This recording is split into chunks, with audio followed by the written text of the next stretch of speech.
Muy buenas tardes, bienvenidos a todos aquellos que nos acompañan hoy de manera presencial y aquellos que de manera virtual nos acompañan en este curso de acceso, la visión del financiador.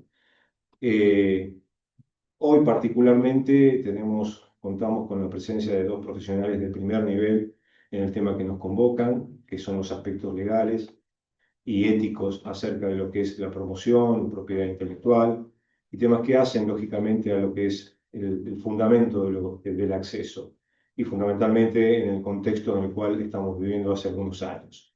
Y desde ya, sin más, presentar a la doctora Mónica Lupi, a la doctora Norma Félix, referentes en el tema nuevamente que nos convocan. Ellas les comentarán acerca de su background, de sus antecedentes, que realmente si yo se los digo, voy a estar a consumir la hora y media, así que prefiero que lo digan ellos. Así que muchísimas gracias, doctora Mónica Lupi. Muchas gracias. Al contrario.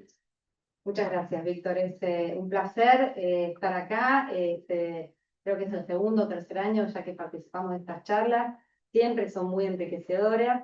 Les cuento un poquitito quién soy. Bueno, Mónica Lupi, ya me introdujo Víctor. Yo soy directora de Estrategia Legal y Propiedad Intelectual de KM. KM es la cámara que nuclea a empresas como Pfizer, Novartis, Abbott, Adobe, todo lo que son las empresas de tecnología y que traen innovación a la Argentina. En este sentido, estoy trabajando en este rol hace más de 3 años. Previo a eso, fui la cabeza de los asuntos legales de Novartis durante un periodo de 5 años y previo de AVI, también una empresa biotecnológica del rubro también farmacéutico. Mi background, soy abogada y además, o sea, soy abogada en Argentina, soy abogada en Estados Unidos, di la reválida en el estado de California y tengo un máster en leyes en Northwestern University en la Escuela de Derecho. Y como mi corazoncito, soy docente también en San Andrés. Así que, bueno, es un placer estar acá. Y el tema que nos convoca hoy, un módulo cuarto, es bastante extenso. Vamos a tratar de hacerlo simple, dinámico y en 3 partes. La primera parte es promoción de medicamentos bajo receta. Es un tema que es complejo, pero lo vamos a tratar de simplificar como para que un poquito cuando ustedes vean la televisión o vean algún medio, en algún medio, o sea, un influencer o en algún medio prensado, algún nombre de medicamento, entiendan lo que hay atrás, tanto de medicamentos bajo receta como medicamentos que no tienen receta, tienen todo su sistema diferenciado y también entiendan un poquito el rol del visitador médico cuando va a una consulta médica, qué información lleva, cómo lleva las muestras médicas. Lo mismo para todo lo que son los financiadores. Qué tipo de material llevan. Todo eso está altamente regulado. Parece que sucede, pero atrás de toda esa acción que se sucede en términos de promoción, hay no solo leyes, sino también códigos de ética. Entonces, un poquito este es el motivo de esta charla en particular y luego vamos a tratar propiedad intelectual y luego vamos a tratar derechos de pacientes y un poquito de la parte de acceso, sobre todo amparo. Pero bueno, arranquemos entonces con el tema de promoción de medicamentos bajo receta. Ya les comenté, soy abogada, con lo cual vamos a empezar con un repaso normativo. Y lo que tenemos son 2 normativas centrales. Una es la resolución 627, si bien es bastante viejita, desde el 2007, tiene después y ha sido como complementada por otras normativas que también vamos a ir viendo en esta charla, y códigos de buenas prácticas de KM, que es la cámara que les estoy comentando, que nuclea toda la industria, que se autorregula. Esto es bastante importante porque es la industria farmacéutica en empresas que pertenecen a KM se regula con estándares inclusive más altos que los que vienen de la normativa. Esto es importante porque la idea es amalgamarse a los estándares más altos en términos de ética y de compliance. Entonces, por eso, está citado acá el Código de Buenas Prácticas de KM, es un código que tiene bastante utilidad y es bastante conversado en términos de prácticas. A veces un laboratorio ve un medicamento de un competidor que está, por ejemplo, en LinkedIn o que está en algún medio público, y esa empresa conversa con la otra empresa sobre por qué es que el medicamento ha sido dado a promoción. Pero empecemos con lo general y empecemos con prohibiciones generales. ¿Cuáles son las prohibiciones generales?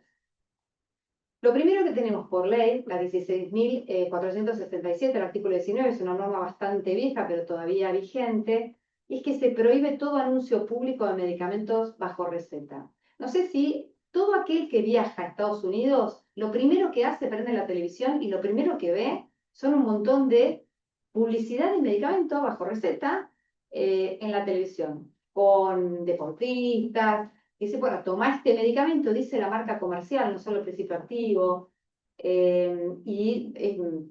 produce tal efecto, a mí me mejoró la calidad de vida, tiene los siguientes efectos secundarios. O sea, entran a promover directamente un medicamento como si fuera ese mueble, como si fuera un celular, como si fuera cualquier otra cuestión consumible. Argentina tiene un enfoque totalmente diferente. Es un enfoque en donde entiende que el medicamento no se lo debe promover de manera abierta, sino, sobre todo si es bajo receta, no se puede utilizar un medio público abierto para promoverlo. ¿Por qué? Porque puede promover justamente un consumo indebido. Entonces, es por eso que el médico con consulta con el paciente tienen que establecer esas reglas en las cuales tal paciente debe tomar tal medicamento. Y no el paciente a través de una nota que haya leído, visto, algo que haya escuchado, vaya al médico y diga, pero yo quiero tal medicamento, tal otro medicamento. Este es el principio general. En Argentina todavía sostiene, hay bastante consenso entre todos los laboratorios de que esto es así, y hay mucha interpretación también en la justicia y en el ANMAT. O sea, la autoridad de aplicación de este principio es el ANMAT, y si hay algún desacuerdo, se apela y se va hasta la Corte Suprema de Justicia, que ha tenido oportunidad de analizar este tema. Nuevamente, el objetivo es salud pública. No se quiere estimular de una manera no médica científica el consumo de medicamentos que son bajo receta, con lo cual tiene que haber esa consulta médico-paciente. ¿Cómo es esa prohibición? Como les digo, es absoluta. Nosotros cuando trabajamos dentro de los laboratorios y a veces se va a dar un lanzamiento de un producto, muchas veces se discute sobre, bueno, pero ¿puedo hablar del principio activo? Y puedo no mencionar a la marca comercial. O sea, una cosa es el principio activo, de aquello sobre lo cual el medicamento está hecho, y otra cosa es la marca comercial que les ponen para distinguir un producto con el mismo principio activo de otro. La marca comercial en un medicamento bajo receta no se puede bajo ningún punto de vista dar la promoción. Ahora, ¿qué pasa con el principio activo? Y yo estoy segura que ustedes vieron muchas notas de prensa en donde cuando aparece algún medicamento que se llaman breakthrough, o sea, esos medicamentos que curan el cáncer o hepatitis C, hay muchas notas de prensa, pero no promocionales, científicas, con un valor en términos de dar a conocer a la sociedad y a la comunidad médica la existencia de un medicamento que antes no existía y que sin embargo ahora va a estar disponible. Eso se permite, eso se hace habitualmente, obviamente tiene que hacerse con un rigor científico enorme, justamente para no caer en la prohibición. Porque a veces lo que pasa es cuando hay un medicamento que es único en el mercado, por más que uno no mencione la marca comercial, si menciona el principio activo, bueno, más o menos se está hablando de lo mismo. Entonces, hay que tener cuidado en este caso, pero sí se puede hablar de manera científica de principios activos para dar a conocer a la comunidad total, o sea, pacientes incluidos, y a la comunidad médica. No así la marca comercial. Ya vamos a ver cuál es la situación la situación para los médicos, que obviamente tienen una necesidad de saber muy diferente que la de un paciente que puede ser seducido por algún anuncio atractivo que crea que tiene determinada enfermedad y en definitiva no la tiene. Con respecto a lo que es OTC, se le dice OTC a over the counter, que son medicamentos que no son bajo receta. O sea, cuando uno va a la farmacia y pide cualquier medicamento que pueda comprar sin una receta, una aspirina, por ejemplo, hay muchos medicamentos que están por fuera de una receta médica. Ahí sí se permite la promoción. Y ustedes deben haber visto, hay muchas publicidades y estoy segura que después de esta charla van a prestar atención. Hay muchas publicidades con respecto a este tipo de promociones. Algunas que están buenísimas, recuerdo una con Suar, que habla con su farmacéutico, pero hay muchas publicidades sobre medicamentos que no tienen receta. Y ahí la prohibición cede. Ahí el riesgo de salud pública es menor, entonces el legislador entiende que ahí puede haber una decisión del paciente en términos de ese tipo de medicamentos. De cualquier manera, y ahora les digo que salió esta nueva disposición, salió este año, la 4059, en donde también habla de medios digitales. La normativa que rige este tema es bastante vieja. Se empezó a ayornar ahora y esta es una de las muestras de su ayornamiento cuando se refiere a medios digitales. Entonces, sí se puede hacer cuando es medicamentos que no son bajo receta, ¿sí? Pero establece determinadas condiciones. ¿Cuáles son esas condiciones? Obviamente tiene que ser objetivo, veraz, claro, no inducir a la automedicación, ¿sí? Ese es el primer punto que es fundamental. O sea, el tema de la objetividad es central y el tema del aval científico es central. Tiene que incluir una leyenda obligatoria, lea atentamente el prospecto, ante la menor duda consulte a su médico y o farmacéutico. Y el tercer punto, está prohibido atribuir propiedades no autorizadas o generar miedo, que hay muchos casos, y si vamos a lo que es la jurisprudencia de ANMAT, hay muchos casos en donde se dice tal producto es una cura milagrosa, exageraciones en términos de las bondades del producto. Eso está prohibido, tanto en medicamentos bajo receta como medicamentos que no son con receta. Toda promoción, publicidad, tiene que ser veraz, científica, avalada, no exagerada, ¿sí? Y además realmente tiene muchos casos con respecto a este tema. En términos de publicidades, bueno, tenemos la publicidad obviamente directa, la que ustedes ven en la tele, después tenemos publicidades indirectas, en donde no es que se hace una publicidad sobre el anuncio, sino que, por ejemplo, está la botella arriba de la mesa, en una determinada escena, o los PNT, que también son publicidades no tradicionales que están embebidos dentro de una escena. A todo esto se le da el mismo tratamiento. O sea, estas reglas, que nuevamente, si estamos hablando de medicamentos bajo receta, está prohibido. Si estamos hablando de medicamentos que no son bajo receta, se puede hacer, pero tiene que ser veraz, claro, científico, avalado, objetivo, ¿sí? Estas tipos aplican a todo tipo de publicidad. Bueno, ¿y qué pasa con los médicos? Porque muy bien, todo esto es para pacientes. Ahora, ¿el médico cómo se entera? Y después ya vamos a ver el caso del financiador. El médico muchas veces recibe visitas a través de un médico que lo va a visitar o de un visitador médico, ¿sí? Son dos figuras que tienen los laboratorios para hacer llegar esta información sobre los productos medicinales nuevos. Y ahí ya no hay una limitación de marca, porque obviamente el médico tiene la necesidad de conocer la marca, todo, el producto, el prospecto, ¿sí? Entonces, para ese médico se le tiene una apertura bastante amplia en términos de participar y conocer, saber, inclusive se puede dejar muestras, ¿sí? Las muestras, como saben, son diferenciadas del producto original, son más pequeñas, están intervenidas, ¿sí? Entonces, el médico tiene acceso total al producto de manera de poder conocerlo, familiarizarse y de esta manera poder prescribirlo. Porque es quien en cabeza de quién está la responsabilidad después en la conducta que les digo médico-paciente. Entonces, con respecto al médico, esta prohibición que vimos para paciente público general no está.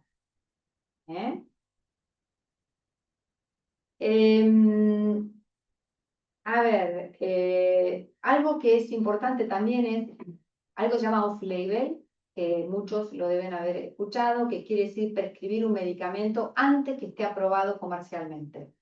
Y esto, principio general nuevamente, está prohibido. Siempre tenemos que tener la aprobación del ANMAT, porque obviamente el ANMAT como autoridad regulatoria es la autoridad que define que un producto tiene calidad, seguridad, eficacia y está listo para consumo humano. No es menor el tema. Entonces, principio general, el producto tiene que estar aprobado. Previo a la aprobación se habla de un off-label, que es fuera de etiqueta, quiere decir, fuera del prospecto. Todavía no está apto y sin embargo, bueno, el médico tiene la potestad de prescribir a su paciente por fuera de esa aprobación porque tiene un conocimiento científico importante que de otra manera no tendría. Entonces es una decisión terapéutica.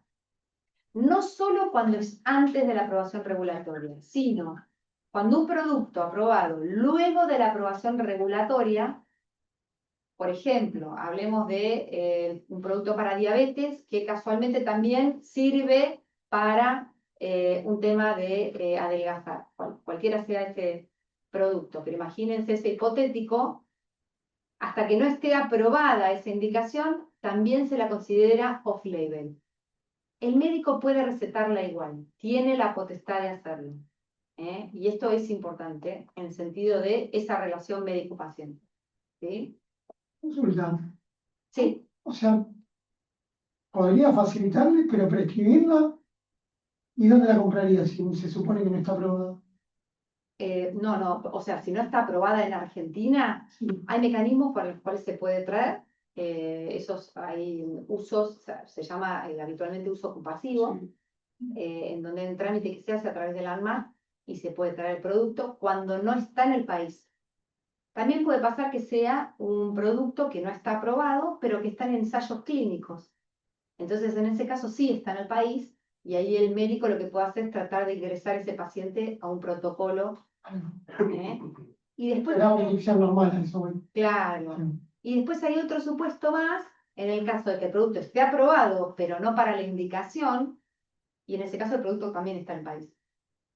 Entonces esas serían como los tres bemoles, las tres situaciones que podrían darse con el off-label, con los productos para etiqueta. Muy bien. Entonces, lo que estamos viendo ahora con respecto al médico, el médico tiene la necesidad de tener toda la información que tiene que tener para tomar estas decisiones con respecto al médico paciente, que como ven no es una decisión menor. Entonces, fíjense la cantidad de datos que se le pueden dar, no solo toda la planilla científica y técnica que pare con las necesidades terapéuticas, sino también el nombre genérico, comercial, composición cuantitativa, cualitativa, todo lo que está en el prospecto, que es amplísimo. Todo eso mínimamente se lo tiene que dar al médico, por obligación. Y después hay mucha conversación sobre, bueno, ¿le puedo dejar una lapicera al médico? ¿Le puedo dar un anotador al médico? Y acá es donde empiezan a venir los temas críticos. Y por eso yo les decía en la primera lámina que no solamente es la normativa, sino también son los códigos de conducta. Y les comentaba el código de conducta de KM que trata específicamente estos temas y trata específicamente de, por ejemplo, recordatorios de marca en una lapicerita de valor ínfimo se podría dar, porque no estimula al médico a una prescripción. Sin embargo, todo el resto de cuestiones no son aceptadas. Todo aquello que pueda estimular al médico a una conducta de mayor influencia de la prescripción está regulado y no permitido. Hay un código, es el motivo de esta charla no es específicamente este que es compliance. Si quieren, en algún momento podemos hacer una charla sobre compliance porque es bastante extensa. Compliance ha tenido una dimensión enorme en todos los campos, no nada más en el farmacéutico, sino hoy en todas las industrias tienen un compliance de bancos, de lo que fuera que sea, están con un compliance que se encarga específicamente de mirar estas cosas. Ok, vamos a hacer un evento, vamos a invitar a un médico, que ese médico tiene capacidad de recetar, bueno, ¿y cómo lo hacemos? O sea, ¿cómo hacemos las cosas? Hay una mirada permanente para que no se entienda que hay ahí, nuevamente, una promoción indebida, un contacto indebido, una influencia indebida. La industria farmacéutica está altamente regulada y mira este tema bastante seriamente. Muy bien. Entonces, al médico, como les digo, mucha mayor amplitud. A los financiadores, hay mucho debate sobre al financiador, se le puede dar la marca comercial o no, porque algunos lo consideran público general y otros lo consideran que no, que tienen la necesidad de tener la marca comercial. Entonces, y yo ya les comentaba mi background legal en 2 laboratorios grandes y diferentes. En uno no había problema en brindar marca comercial, el otro lo miraba como un poco más con recelo. Son temas que capaz todavía no están tan definidos, pero dar la marca, mi opinión personal, dar la marca personal, la marca comercial a un financiador hace también a que ese financiador conozca, se empape, entienda de qué está hablando y pueda tener los elementos científicos a mano como para tomar una decisión. Nuevamente, la información tiene que ser exacta, comprobable, completa. O sea, hay mucho rigorismo en términos de no dar la mitad de la historia, sino todo, inclusive con todos los efectos secundarios. Y si hay eventos secundarios que se den, denunciarlos y que formen parte del prospecto. O sea, es una industria regulada que obliga a, por ejemplo, toda persona que trabaja en un laboratorio, que cualquier persona indica que tal medicamento le dio dolor de cabeza o cualquier evento secundario, cualquiera que sea, tiene la obligación en 48 horas de denunciarlo. ¿Sí? Y esto en todas las empresas asociadas a KM funciona. Por eso si ven en los registros de eventos adversos, mayormente todas las empresas asociadas a la Cámara que tienen esta exigencia, tienen más denuncias, porque necesariamente tienen que hacerlo. Bueno, muy bien, obviamente tienen que dar citas, obviamente tienen que dar fuentes de todo lo que estén dando, ¿sí? Tienen que registrar el material y el soporte, lo tienen que tener a disposición. ¿Sí? Tiene que divulgar la información científica y obviamente resguardar nuevamente lo que va al médico, lo que va a público general, va a público general, por este principio que hablamos al principio, ¿no? Resguardar el conocimiento científico para el médico, que es el que está en capacidad de tenerlo, y proteger al paciente para que no tenga esa tentación de automedicarse. Visitas médicas, visitas con visitadores médicos. El estatuto del visitador médico es una profesión antiquísima, está regulada, es un gremio fuerte y cumple una función muy positiva en el sentido de poder llevar toda esta información que estamos viendo a los médicos tratantes. Se complementa en estos días con quizás, en algunos laboratorios, no en todos, con un médico de apoyo que le habla capaz más de la parte científica. Entonces, hay como un trabajo entre un visitador médico que trabaja con las muestras médicas, trabaja con los folletos, con toda esa información que el médico necesita, y el médico que va a visitar al otro médico que le habla más de estudios clínicos, farmacoeconomía, otros temas de otro valor, complementando la educación del médico.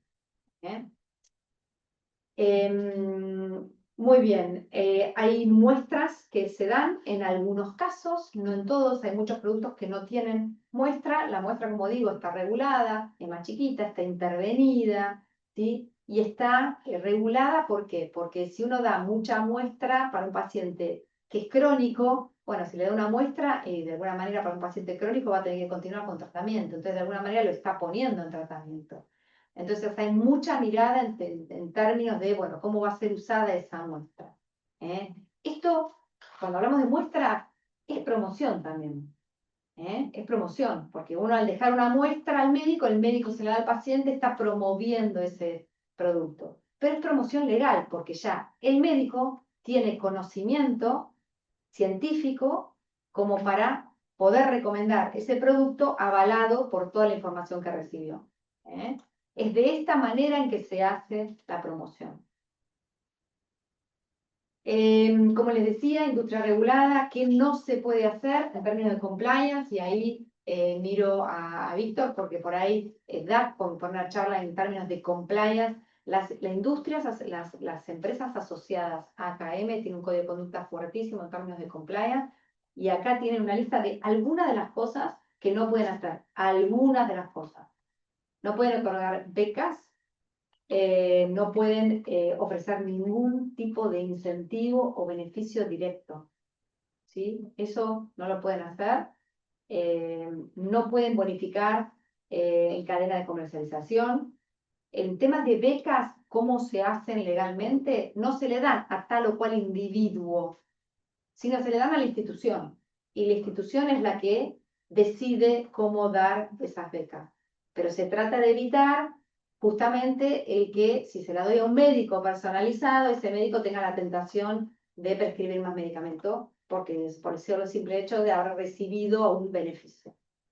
Entonces, hay una mirada con eso. Esto no es que se creó en Argentina nada más, no se inventó en Argentina, es algo que viene de, hay un código que se llama IFMA, que es el código de la federación mundial, y viene cascadeando desde ahí. IFMA es parte de Pharma es parte de KM, y con eso los códigos son bastante parecidos.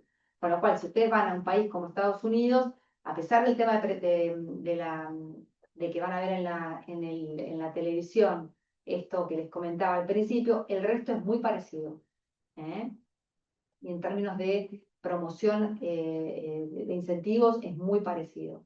Y son bastante exigentes también en este tema. Tiene una ley que se llama Sunshine Act, que van de pleno a averiguar qué médico recibió qué incentivo como para sancionar. Muy bien. El Código de Buenas Prácticas, como les decía, de KM, refuerza todos estos principios éticos que les estoy comentando. No es que sale de la nada, sino que cascadea desde arriba, ¿sí? Desde IFMA, Pharma, todos tienen esos códigos de conducta que aplican, ¿sí? Y regula, como les digo, temas éticos como hospitalidad, donaciones, interacciones con pacientes. Todo eso hay regulación. Y si tienen dudas, el código de KM es público, ustedes pueden entrar a la página de web, descargarlo, leerlo y ver. Y si tienen dudas, obviamente en KM hay una persona que se encarga de estos temas.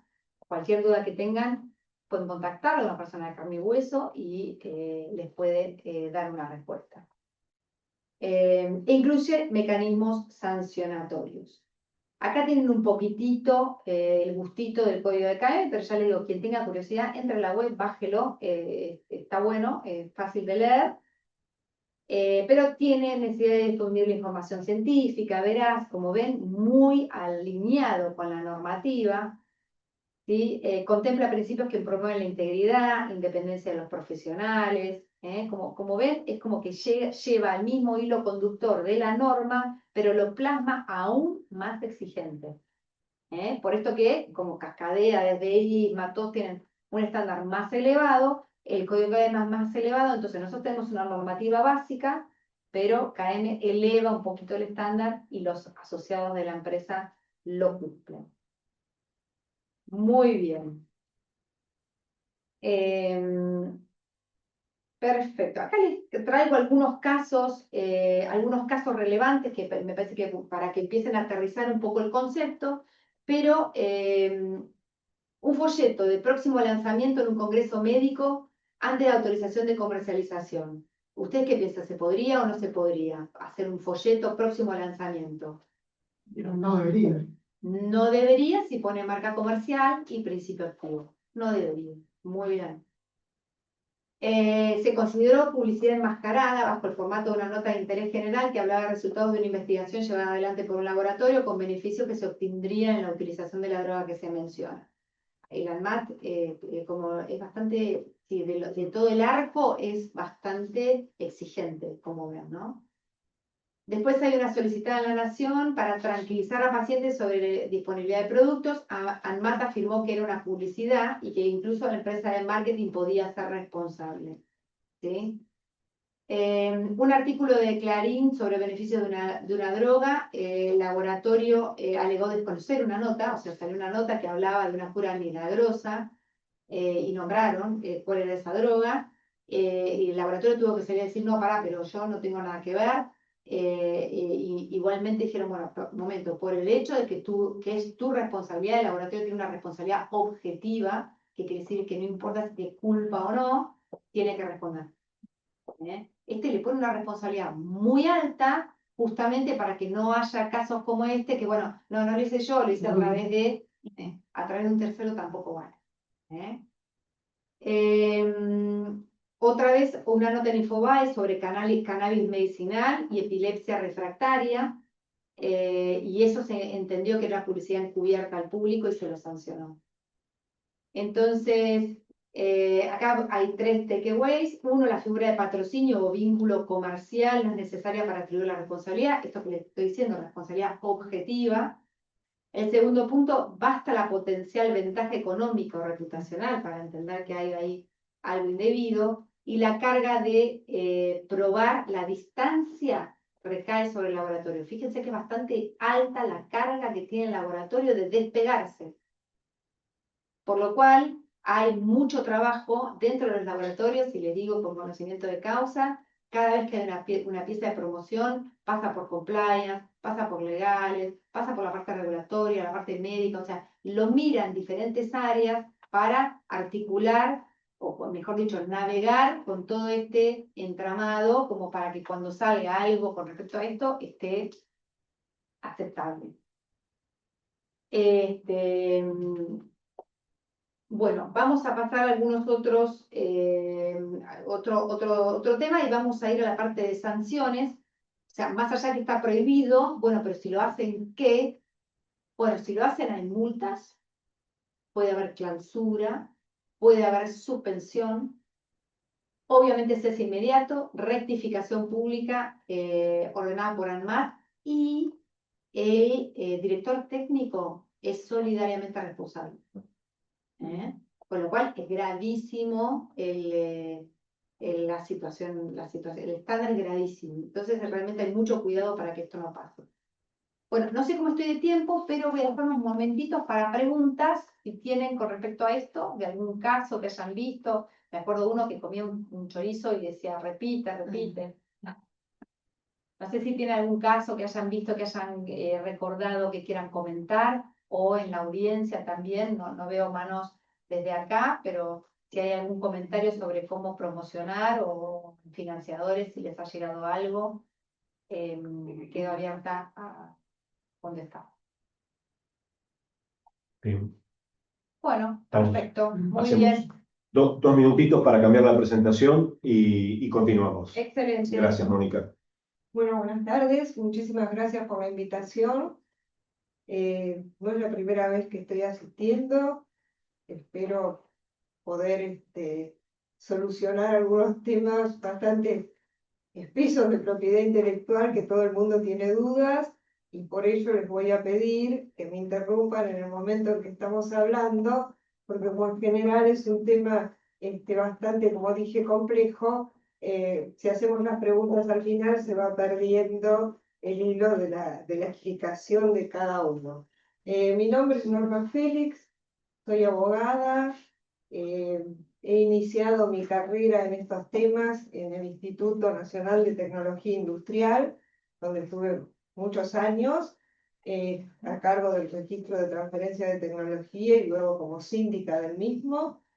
He sido directora de tecnología, calidad y propiedad intelectual. Soy la autora, entre otras, de la Ley de Patentes de Invención, y he creado el Instituto Nacional de la Propiedad Industrial.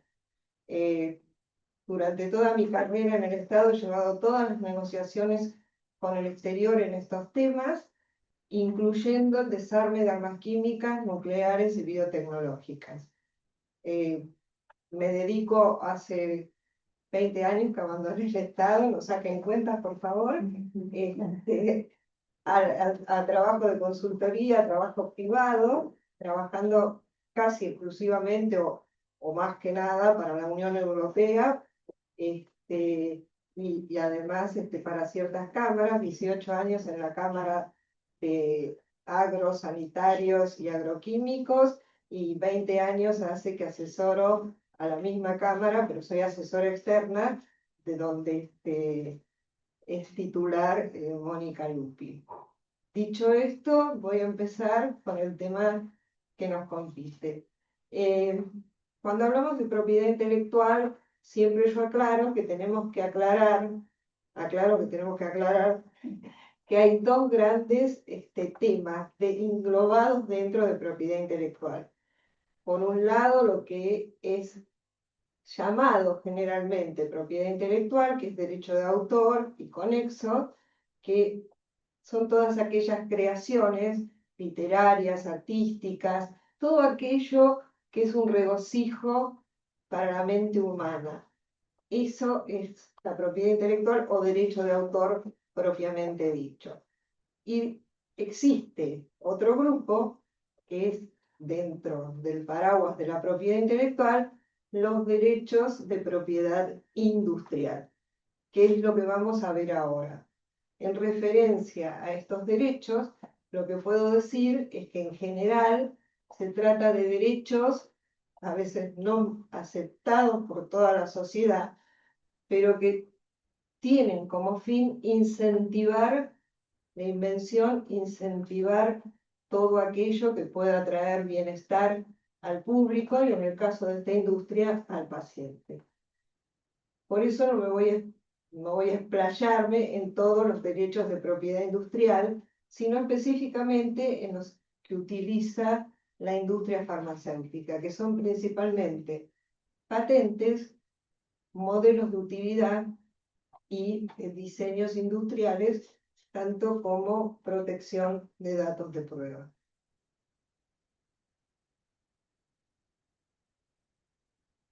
Después que se cumple todo el ciclo de la investigación, el desarrollo, yo estoy ante la presencia de un procedimiento o un producto, tengo que definir exactamente cómo voy a proteger ese producto o ese procedimiento antes de que pueda ser comercializado y distribuido en distintos lugares.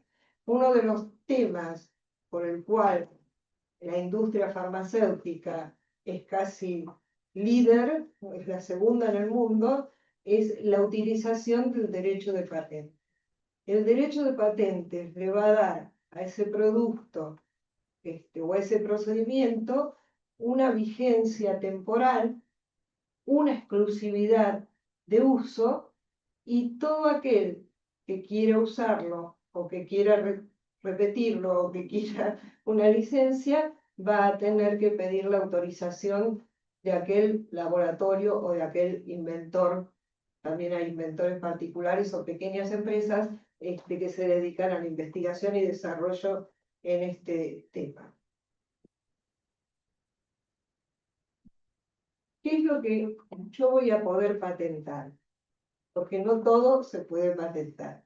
Yo voy a poder patentar todo aquello que tenga novedad, que tenga una altura inventiva y que tenga una aplicación industrial.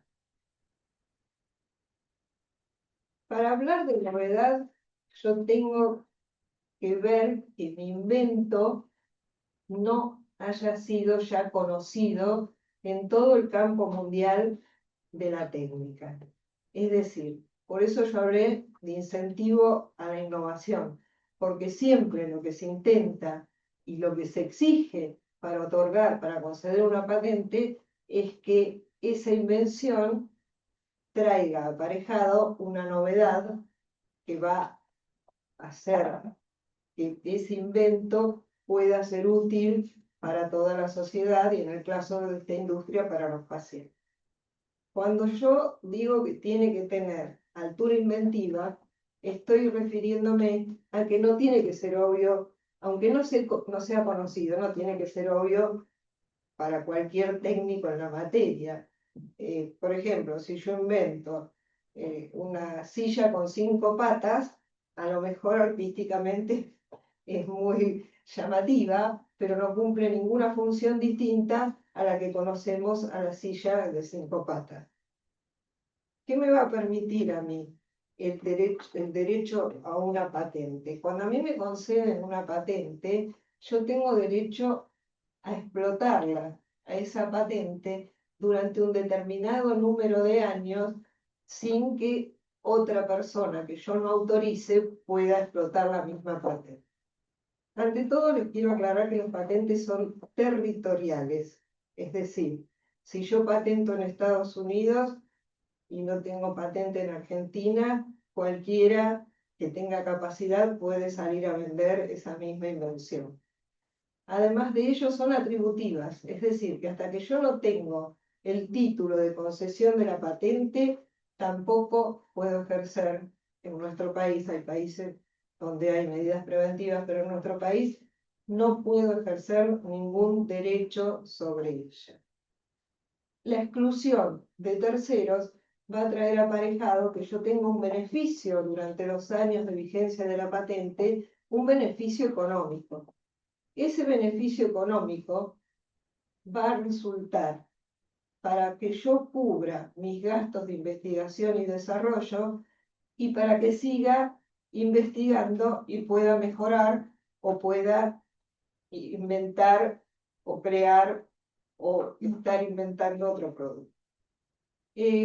Los 20 años que me dan a mí de exclusividad a la patente no son en realidad 20 años, porque la vigencia de la patente es retroactiva al día en que yo pido la solicitud.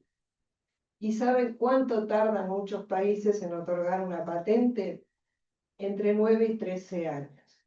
Es decir, en esta época, con la aceleración en investigación y desarrollo y con los medios digitales, esas patentes siempre decimos que nacen prácticamente muertas. Así que la vida útil de una patente no es 20 años completos, sino solamente desde el momento que se concede, y además de ello, en el sector farmacéutico no se olviden que hay que sumarle que debe ser aprobada por el instituto sanitario respectivo. Y fíjense que si yo pido una aprobación sanitaria antes de presentar la patente, voy a tener el problema de que esa patente perdió la novedad, ya está divulgada. Cuando yo presento una patente, tengo que tener muy en claro, aparte de ciertas formalidades en el texto que voy a presentar, tengo que tener muy en claro que no la he divulgado, error que se comete generalmente, a veces a través de lo que explicaba la doctora Lupi, es decir, de publicidades en los diarios o notas y demás, o de venta del producto. Porque si yo llego a vender en un lugar del mundo ese producto o lo presento en una feria, ese producto ya está anticipado, ya se conoce, ya está en el dominio público. Tengo una excepción. Si yo soy el inventor o la empresa inventora, voy a tener una excepción si yo mismo o la empresa misma presenta una excepción que contempla la ley de patentes que permite solicitar la patente sin que pierda la novedad si yo o alguien de la empresa ha participado en actos académicos o en investigaciones académicas y ha divulgado en cierta parte todo el contexto o parte del contexto de la investigación.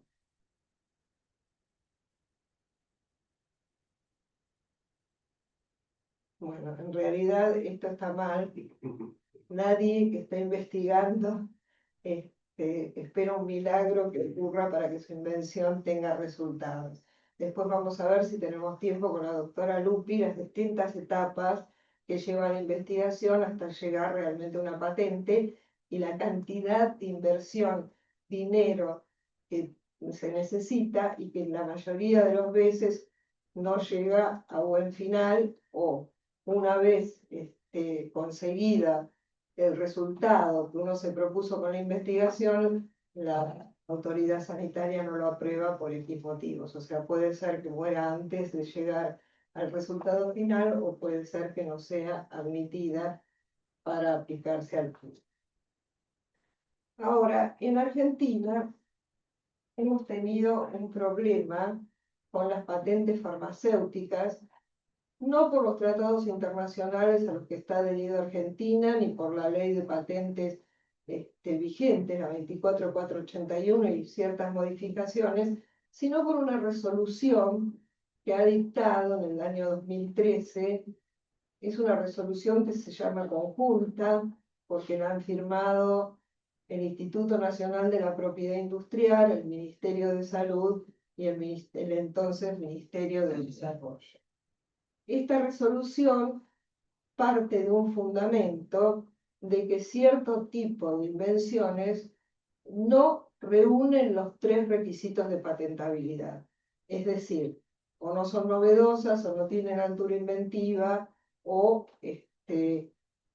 no tienen aplicación industrial. La aplicación industrial es esencial en las patentes. ¿Por qué? Porque, como les dije, es un beneficio, es un incentivo para mejorar la salud de la población en el caso de las patentes farmacéuticas. Por eso, en las leyes de patentes, especialmente en la de Argentina, está prohibido el patentamiento por unidad de ejecución de receta. Por ejemplo, el remedio homeopático que se receta a una persona y a otra persona se le receta distinto. No son patentables. Tienen que tener aplicación industrial a nivel del país o universal. Esta resolución conjunta, partiendo de la base de que sin análisis, de que falta alguno de los 3 elementos que yo les menciono una y otra vez que hacen a la patentabilidad, bueno, como les expliqué, esas pautas parten del concepto o tienen como fundamento el hecho de que muchas patentes no tienen novedad o no tienen altura inventiva o no son de aplicación industrial. Esta resolución conjunta, ¿a qué elementos se refieren? A todos estos que ustedes ven en esta lista, que son tantos, pero siempre los tengo que leer. Polimorfos y pseudopolimorfos, enantómeros, las reivindicaciones de tipo Marcouch, que son esas reivindicaciones de patentes que en conjunto tienen varios compuestos que tienen una característica o una utilización en común.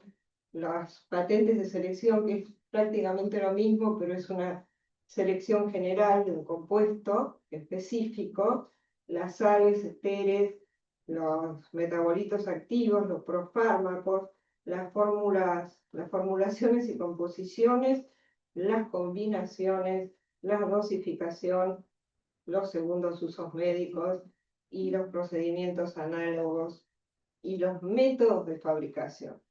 En cuanto al último punto, métodos de fabricación, quiero especificar que en Argentina los métodos no son patentables en ninguno de los sectores, no solamente para el sector farmacéutico, y en la mayoría de las leyes de patentes tampoco son aceptados los métodos, sí los procedimientos, los procesos. Todos estos temas que hemos enumerado acá hacen que cuando se presenta una patente de alguno que contiene alguna invención sobre los mismos, sin análisis previo, se deniegue esa patente. Como todas las patentes que se presentan, pueden adolecer de alguno de los requisitos de patentabilidad en los cuales se basa esta resolución conjunta. En todos los sectores y en todos los ámbitos, si no, se otorgarían todas las patentes automáticamente. Pero en todos los sectores y en todas las patentes solicitadas se hace un examen exhaustivo. Las patentes en general tardan muchísimo en concederse porque se hace una búsqueda internacional sobre si tiene antecedentes, sobre si es conocida la invención. También a partir de esa búsqueda se hace la comparativa entre patentes concedidas o escritos que figuran en distintos libros, en distintos libroratos, y la solicitud de patente.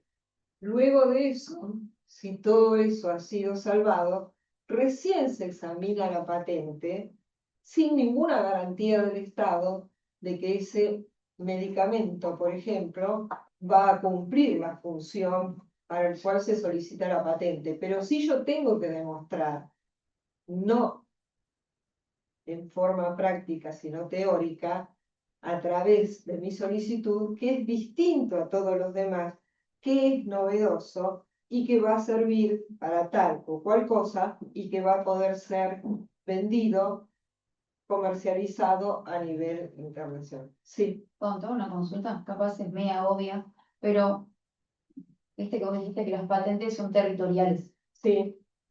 ¿Por qué se busca, como en otros países también? A ver, ¿se entiende la pregunta? Como Sí, se toma perfectamente. referencia a eso. No, está muy bien. Hay una sola patente que abarca varios países, que es la de la Unión Europea.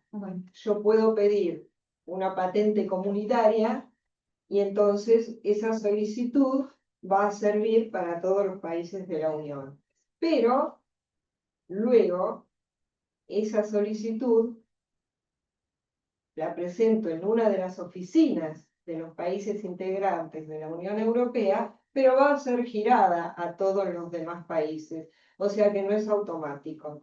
Antes existía también la Unión Africana de Patentes, que ahora se disolvió por diversos problemas en el territorio, y en todos los demás casos las patentes son territoriales. Si yo protejo en Paraguay y no protejo en Argentina cualquiera puede fabricar y vender ese producto y no está violando ninguna ley. Si yo patento en Estados Unidos y no patento en Europa, ocurre lo mismo. Puedo comercializar, distribuir el producto en todos los países de la Unión Europea y así sucesivamente. Es decir, todos los derechos de propiedad industrial son territoriales y atributivos.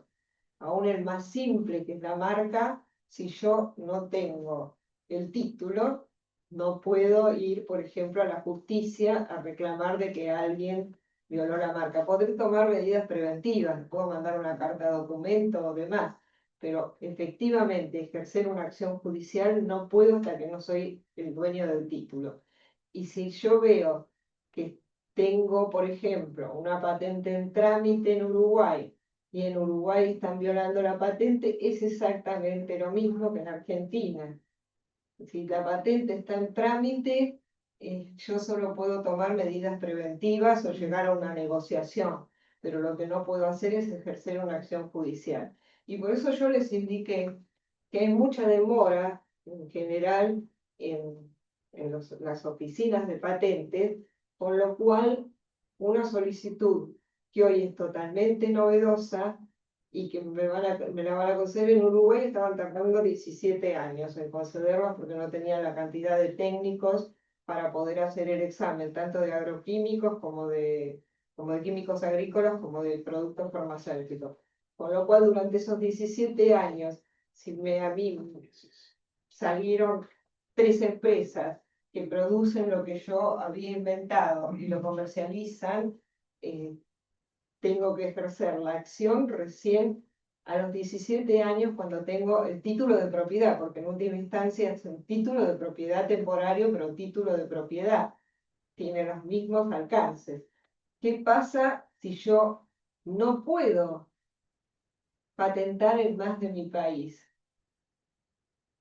Puedo tener la opción de la misma solicitud que estoy presentando en Argentina, presentarla en cualquier otro país, pero dentro de los 12 meses de la fecha de la primera presentación.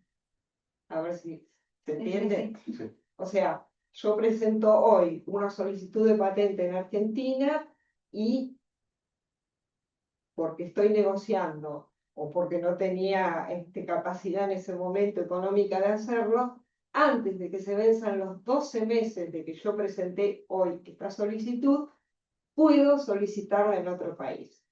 Para eso tengo que utilizar una figura que se llama el derecho de prioridad. El derecho de prioridad en las patentes me da un plazo de 12 meses para yo poder solicitar la misma en otro país. Y cuando yo presento acá hoy y presento dentro de 6 meses en Francia, Francia tiene la obligación de darme la fecha en que yo presenté en Argentina. ¿Por qué? Porque en el interín se pueden haber presentado solicitudes parecidas o idénticas con posterioridad a mi primera presentación y en ese caso en los otros países perdería la prioridad. El derecho de prioridad se ejerce para todos los institutos de propiedad industrial, pero no por el mismo plazo. Los patentes tienen 12 meses, las marcas, los modelos y diseños, los modelos de utilidad tienen 6 meses de plazo para pedir la prioridad. La prioridad la otorga el país de origen, la oficina de patentes de origen, deben tener una firma que está autorizada por la Cancillería y de esa manera se envía directamente a otro país y vuelvo a repetir, se le da la misma fecha de entrada que Argentina. Existe un tratado que ahora no lo vamos a ver, o si tenemos tiempo lo podemos ver, que se llama el Tratado de Cooperación en Materia de Patentes, PCT, que tiene media aprobación del Senado en Argentina desde 1998, pero no lo ha aprobado aún la Cámara de Diputados. Por este tratado, sí, yo puedo presentar una solicitud internacional y marcar todos los países que forman parte de ese tratado, que son absolutamente todos. De hecho, en América está Cuba, es uno de los que ha firmado ese tratado hace muchísimos años, y solamente no lo estamos utilizando y no se ha aprobado en Argentina y Paraguay. Ese tratado lo que me da es un plazo de 3 años de prioridad. Es decir, yo tengo 3 años para solicitar, hago así porque están todos los países y hay un casillero. Bueno, como nuestra próxima elección, tenemos que marcar con una cruz qué país creemos. Pero es el único caso en que los países adheridos a PCT, mediante una presentación internacional, pueden solicitar ese plazo de 3 años. ¿Qué puedo hacer yo si mi patente la inicié en Argentina y no tengo derecho de prioridad más que de 12 meses? Lo que puedo hacer es pedirla con prioridad de 12 meses a un Estado, y ese Estado, si es miembro del tratado PCT o Tratado de Cooperación en Materia de Patentes, puede enviarlo a la autoridad, que es la Organización Mundial de la Propiedad Intelectual, y mi patente acá va a tener 12 meses para presentarla en cualquier otro país, pero en los países que se designe internacionalmente es medio complicado. Va a tener 3 años, con exclusión de mi país y del primer país al que yo le mandé la prioridad, y siempre que ese país tenga o sea miembro del Tratado de Cooperación en Materia de Patentes. ¿Está claro? Una sola consulta antes de seguir. Sí, Yo no puedo ejercer el derecho hasta no ser el titular de la patente. sí, Ahora, en el momento que sale la patente, ¿puedo ejercer el derecho retroactivo? No. sí, Ahí va. sí. Muchos están esperando que les copien porque se les va acumulando el reclamo. No en este sector, pero sí en otros sectores donde es bastante difícil introducir algún tipo de producto en el mercado. No es que en todos los países yo tenga que esperar a tener el título de la patente para poder ejercer una acción contra aquellos que me copian o que utilizan la patente sin ninguna autorización. En muchos otros países, ¿estoy bien? Sí, sí, estamos, no, al límite ya estamos. En muchos otros países existe, como por ejemplo España, lo que se llama un derecho preventivo. Ese derecho preventivo me permite a mí accionar cuando la patente está aún en trámite contra un tercero que está infraccionando mis derechos. Es bastante discutible el tema porque yo nunca sé hasta último momento si mi patente va a ser concedida, porque puede surgir alguna objeción que aporte un elemento que no se tuvo en cuenta en la primera búsqueda internacional y esa objeción pueda probar que la patente o el objeto de la patente ya era conocido en otro país. Entonces se revierte la carga de la prueba. Es decir, si yo preventivamente inicio una acción contra un tercero en un país que permite hacerlo porque está infraccionando mi derecho de patente, si luego mi derecho de patente es denegado, no es concedido, porque surgió durante el examen algún impedimento para que esa patente sea concedida, el tercero que le inicie la acción puede iniciar una acción contra mí. Vamos. Sí, vamos cerrando, ¿no? Porque no nos queda. Sí, nos Bueno, queda tiempo. Sí. Quedan 15 Bueno, no minutos. sé. No sé, se nos fue un poco con las preguntas. Bueno, las patentes, y esto es lo último que les digo, se pueden ceder, se pueden transferir y se pueden licenciar. Y también, aunque no es muy lindo, forman parte del acervo hereditario. Cuando hablamos de licencias, y bueno, si después nos queda tiempo lo vemos, hablamos de las licencias voluntarias, aquellas en que la empresa titular de la patente desea licenciársela a un tercero. Cuando hablamos de licencias voluntarias, existen determinadas causales por las cuales el Estado puede, puede conceder una patente sin la autorización del titular, con montones de requisitos. Esos requisitos, bueno, no los vamos a ver, pero esos requisitos no es necesario cumplirlos cuando ante un tema de necesidad y urgencia el Estado puede tomar una patente, hacerla suya y fabricar ese producto sin que ello implique alguna ganancia para el Estado. No está reglamentado así en nuestro país, pero en realidad no tiene que tener un uso público comercial, sino un uso público comercial aquellas patentes que trae el Estado como un tema de necesidad y urgencia. Bueno, muchísimas gracias. Muy claro, muchísimas gracias. Así que voy a ir bastante rápidamente, pero el tema creo que les va a interesar mucho porque es el acceso equitativo y derecho de los pacientes. He incluido un par de láminas sobre amparos de salud, que me parece que es un tema que es súper interesante, como para que puedan entender cuánto hay de medicamentos, cuánto hay de otros reclamos. Creo que es una lámina, es la primera vez que la voy a presentar, es data propia de KM, pero me parece que es súper, súper interesante. Pero no voy a perder tiempo, voy a volar por sobre lo que son los derechos de los pacientes. Obviamente, la legislación de derechos del paciente nace desde el artículo 42 de la Constitución Nacional, en donde lo garantiza como un derecho esencial. Entonces, eso es importantísimo porque desde ahí para abajo el paciente tiene garantizado el acceso a la salud. Que luego vamos a ver cómo logra el acceso por mecanismos legales como el amparo. La ley 26.529 es la ley de derechos de los pacientes y tenemos algunos derechos consagrados como asistencia sin discriminación, trato digno y respetuoso, intimidad y confidencialidad, autonomía de la voluntad, información sanitaria, interconsulta médica, o sea, derecho a la segunda opinión y consentimiento informado.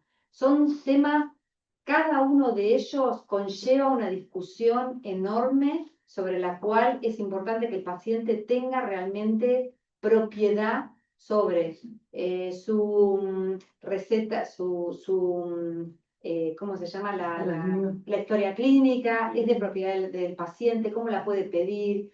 Todo esto es parte de esta ley en donde le da todos estos derechos. Amparos de salud. Porque tenemos muy poquito tiempo, pero estamos viendo obviamente una creciente judicialización, ¿sí? Un poquito yo les hablé del artículo de la Constitución Nacional y todos los derechos que tienen los pacientes en función de hacerse valer de un medicamento, por ejemplo, pero no solo de medicamentos. Ahora vamos a ver cómo está compuesta la parte de medicamentos. Se inician acciones de amparo ante obras sociales y ante prepagas. Tenemos una parte muy, muy grande, que es la ley de discapacidad, y después motivos generales. Y ahora vamos a entrar al desglose. Más del 70% de los amparos son por motivos generales. Ahora vamos a ver, y el otro 30% por ley de discapacidad. Ahora vamos a ver en entender de ese 70% cuál es la apertura.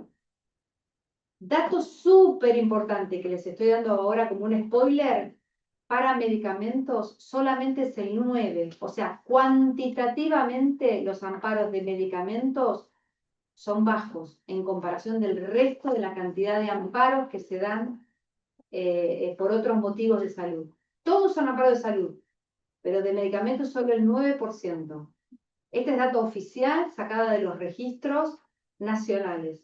Con lo cual es sumamente importante tener eso en presencia, porque muchas veces se habla del amparo de medicamentos, y cuando uno empieza a desgranar y a entrar realmente a la data dura, estamos por un 9% en total, y todo el resto es por otras cuestiones. Obviamente en su mayoría es a favor del solicitante, ¿sí? Por todo lo que vimos recién en términos de derecho del paciente y el apoyo constitucional. Esta lámina muestra, es vieja, porque si ven termina en 2019, pero la estamos escalando hasta el día de ahora y muestra lo mismo. La tendencia es creciente. ¿Esto qué significa para los jueces? Los jueces en su escritorio, fíjense cómo la ruedita de abajo muestra el total de los expedientes que tiene un juez que atiende varios casos, cuánto es amparo. Y fíjense cómo creció. Hoy casi la mitad del día de un juez es resolver amparo de salud. Con lo cual, para un tema del juez, es un tema. Es un tema. Es obvio que los jueces se están tratando de entender, porque son los últimos bastiones de un tema como este. Entonces, ¿por qué? El juez tiene que decir que no cuando tiene el derecho a la salud. O sea, es un tema bastante complejo que necesita un abordaje y un diálogo. ¿Pregunta? No, un comentario que por ahí tal vez definan mal, porque el derecho es el derecho del paciente, pero sobre el Estado. No siempre, o sea, es un derecho que el Estado le confiere y es propio del Estado. Por ahí no hay, yo trabajo en una obra social, por eso digo que tal vez está mal canalizado, también que el paciente lo tenga, pero tal vez esté mal que lo brinda. ¿Quién brinda? No entiendo la pregunta. Claro, no es una pregunta, es un comentario, digo, que es muy grande, son muy grandes, tal vez tienen tendencia a fallar a favor, pero el fallar a favor no quiere decir, o no tiene que definir quién lo da. Bueno, yo en mi experiencia de haber trabajado en algunos casos, a veces la obra social paga, el juez se encuentra responsable por una parte, la superintendencia otra, y el Estado Nacional otra. Depende de los casos, pero son variados, no hay una regla general.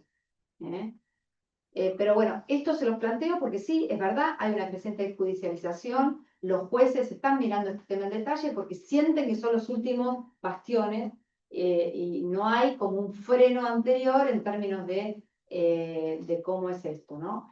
Para KM, nosotros lo que entendemos que tiene que haber mayor comunicación público-privada para abordar un tema, en sentido que si un medicamento, porque hablo de medicamentos, pero ya les digo, les voy a mostrar cómo estamos, ya les di un spoiler que es el 9% solamente medicamentos, para el resto es la misma discusión, pero tiene que haber una conversación previa sobre por qué se llega al amparo. ¿Por qué un paciente que tendría derecho a una determinada medicación no lo obtiene por una vía normal? si está en el PMO, o sea, por qué es la razón por la cual una obra social, una prepaga, la deniega. ¿Cuáles son las razones? Habría como que empezar ahí a abrir capas y después, obviamente, conversaciones público-privadas que vienen siendo necesarias, ¿no? Esta lámina me encanta y con esta lámina voy a terminar por el poco tiempo, pero me parece que va a disparar varias preguntas y podemos parar acá. Pero esta es la apertura. Arriba tenemos obras sociales, abajo tenemos prepagas. Tenemos el universo de amparos captados hasta noviembre 2024, con lo cual data fresca, data nueva, sacada oficial de los registros nacionales. Fíjense lo que tenemos en términos, me voy a mover de acá para verlo más grande acá y mostrárselos, pero por ejemplo, para obras sociales, todo lo que es discapacidad, amparos por el 74.64%, para lo que es prepaga, 71,11%, ¿sí? Y después tenemos motivos generales. Cuando entramos a motivos generales, tenemos diferentes cosas. Motivos generales son muchos temas. Medicamentos, el 11,8%. En obras sociales. En prepaga, el 14,57%. Temas de afiliación. Hay muchos temas de afiliación. ¿Qué quiere decir esto? Que, por ejemplo, una persona está con una obra social determinada, cuando llega la edad de jubilación lo cambia directamente al PAMI. Entonces, esa persona se ampara. Y mayormente lo gana. Entonces, ¿por qué estamos en esa situación? Y acá tenemos, como ven, en términos de la torta, es muy grande. Y esto es trabajo de los jueces trabajando. Y que terminan todo de la misma manera. No, es un trámite, no es algo tan complejo. Exactamente. Entonces ahí tenemos bastante. Cirugías, acá tenemos también un porcentaje grande. Prótesis, pedidos de prótesis. Prestadores ajenos a la obra social. Problemática prestacional y otros temas. Entonces, para mí esta lámina es importante porque es la primera vez que podemos ver una apertura clara en términos de amparos. A veces cuando se habla de amparo de salud, se habla de amparo de salud y se mete todo y no hay, bueno, hechos. Cuando hablamos de amparo de salud son estos. El peso del medicamento en términos de motivos generales es el 11,88, el 14,57. ¿Por qué dije antes 9? Porque si tomamos motivos generales más discapacidad, nos da un 9%. Entonces, esta lámina a mí me parece muy relevante, no tiene suficiente, la hemos construido hace poco, como les digo, llegar a esta data es muy difícil porque son registros que no son públicos, entonces uno tiene que pedir pedidos de información, o sea, hay todo un trabajo para captar esta información de manera fidedigna. Pero bueno, es la primera vez que la estamos mostrando, pero me parece que para un público como el de ustedes es súper importante. Tenemos más información con respecto a los amparos. No los traje esta vez porque me parece que esta es la lámina estrella y ese me parece el mensaje con el cual quisiera cerrar esta charla hoy. Abro preguntas, tanto para mí como para Norma de la parte de propiedad intelectual. A veces es increíble porque primero nos cae el amparo y después la consulta. O sea, es la inmersa, o carta de documento también de la misma forma y es, primero te cae y después te pregunta. Claro, pero vino previamente seguro, cuando llega amparo, seguramente hubo una conversación. Pasillo. Muchas veces, un ejemplo, el otro día teníamos un caso, solicitaron una lengua y aparte el afiliado quería hacer tralina, clona y otra cosa más. No tenía el pool. Y el juez fallaba directamente para que se lo den sin cargo. Claro. No teníamos forma de apelar. O sea, hay un montón de cosas que uno dice, es increíble, ¿no? Hay situaciones que pasan que tal cual. Bueno, nosotros estamos empezando a captarlo, ¿no? Así que todo dato que podamos captar fáctico, real, nos sirve para alimentar este tipo de análisis. Mónica, acá hay me pareció interesante, ¿quién la hace? Carlos Cáceres. Carlos Cáceres hace una pregunta que dice, bueno, el 9% quizás no parezca muy relevante, pero económicamente cuánto impacta, ¿no? Esa sería un poco la pregunta. Tal cual. Es excelente pregunta. No tenemos cuantificado el impacto económico. Sí tenemos cuantificado que de este 9%, solo hay 10 medicamentos que estarían como en la parte más alta. Pero no tenemos lamentablemente el número todavía. El Ministerio de Salud publicó un par de reportes que hemos estado mirando, pero que no hablan, no hacen una apertura numérica total. Solamente se refieren a estos 10, solamente 10 medicamentos. O sea, del 9% de todos los medicamentos, como decíamos, clonazepam, esos no hacen al alto valor. Alto costo. Claro, solamente hay 10 que son más bien de enfermedades poco frecuentes que tienen más peso. Claro. Entonces ahí hay que seguir construyendo data fáctica, porque bueno, si son esos 10 en términos financieros, nuevamente la colaboración público-privada, hablar con esos 10, o sea, me parece que la manera en que podemos abordarlo cuando tenemos información transparente es mejor. Está bien. No sé si hay alguna otra. Esto habla un poco de lo que en su momento hablamos, Mónica, acerca de la importancia de la Agencia de Evaluación de Tecnología, la decisión de los jueces que muchas veces no tienen la expertise y los peritos no necesariamente están alineados a las especialidades, entonces eso genera un combo bastante complejo a la hora que el juez tiene que decidir, ¿no? Absolutamente. Con la cantidad de casos que tienen, Ese es muy hay que firmar y... exacto. Claro, en el caso de evaluaciones de tecnología, academia obviamente está a favor de una agencia de tecnología y haga las cosas como las debe hacer. Hubo un anuncio de ANEFITS, una agencia posible que querían lanzar, pero lamentablemente estaba planteada como que quería acordar precio antes de la parte regulatoria. Claro. Entonces, de repente eso es complejo por lo que acabamos de leer de los derechos del paciente, o sea, saltea a todos los pacientes y dice, yo no te voy a aprobar. Entonces, el paciente queda sin ningún resguardo. Además de que es inefectivo porque el paciente puede pararse porque tiene un derecho constitucional. Entonces, nada, nuevamente, falta ese pensamiento profundo, pero el primer paso es tener data objetiva. Bueno, ¿alguna pregunta? Bueno, yo la verdad les pido agradecerles a todos. Yo sé que por lo que ustedes han comentado, hay mucho interés acerca de poder ampliar este tema. Nosotros, bueno, en el marco de 11 módulos para tener una visión general y también tener un poco de sensibilidad a ver qué reacción existe ante este curso, que quizás a lo mejor ya es nuevo con relación a la nave insignia que es farmacoeconomía, pero esto me da pie, lógicamente, a poder convocarlas.